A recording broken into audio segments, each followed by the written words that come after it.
पूजन हे संपन्न झालेलं आहे। धारावी बचाव समितीच्या राजेंद्र कोरडेंनी काय म्हटलेलं आहे पाहूया। भूमिपूजन ठेवण्यात आलं होतं, 12 तारखेला ठेवण्यात आलं होतं, रद्द करण्यात आलेलं आहे असं सांगण्यात आलं। परंतु काल अदानी समूहाकडून प्रसिद्धीपत्रक काढलं आणि भूमिपूजन पार पडलेलं आहे असं सांगण्यात आलेलं आहे। काय पहिली प्रतिक्रिया? हा चोरी चुपके चुपकेचा प्रकार आहे।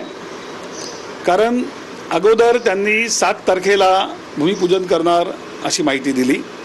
आम्ही इशारा दिला की हे भूमिपूजन हे कुठलाही अधिकृत मास्टर प्लॅन जाहीर केल्याशिवाय होत आहे। धारावीच्या लोकांची जी मागणी आहे की घराच्या बदल्यात घर मिळालं पाहिजे, दुकानाच्या बदल्यात दुकान मिळालं पाहिजे, कट ऑफ डेटची अट जी आहे ती रद्द केली पाहिजे आणि सर्वांना पात्र केलं पाहिजे।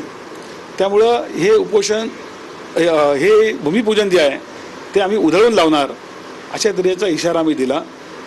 त्यांनी 7 तारखेचा कार्यक्रम रद्द केला, 12 तारखेला ठेवला। 12 तारखेलाही आम्ही सांगितलं की आम्ही हे उधळून लावणार आहोत। आम्ही आमचं उपोषण त्या ठिकाणी स्थगित केलं। दुसऱ्या दिवशीचा कार्यक्रमसुद्धा जो आहे तोही स्थगित केला आणि दुसऱ्या दिवशी यांनी भूमिपूजन झाल्याचं प्रसिद्धीपत्रक जारी केलं। मला सांगा, भूमिपूजनाचं कार्यक्रम असा कधी होतो का? भूमिपूजन झालं तर कुणाच्या हस्ते झालं त्याचा एकही फोटो नाही। भूमिपूजनाला कोण आलं होतं?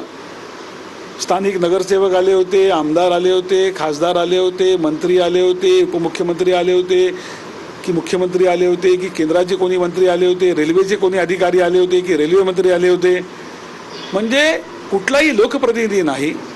धारावीतल्या सांस्कृतिक, शैक्षणिक, सामाजिक, धार्मिक ज्या संस्था संघटना आहेत त्यांचा एकही प्रतिनिधी नाही। धारावीमध्ये काम करणारे समाजसेवी संस्था आहेत त्यांचाही कोणी प्रतिनिधी नाही। मग हे भूमिपूजन कोणी केलं, कशासाठी केलं? आणि हा सगळा मामला जो चोरीचा मामला हळूहळू उमला असं जे म्हणतात तसाच हा प्रकार आहे।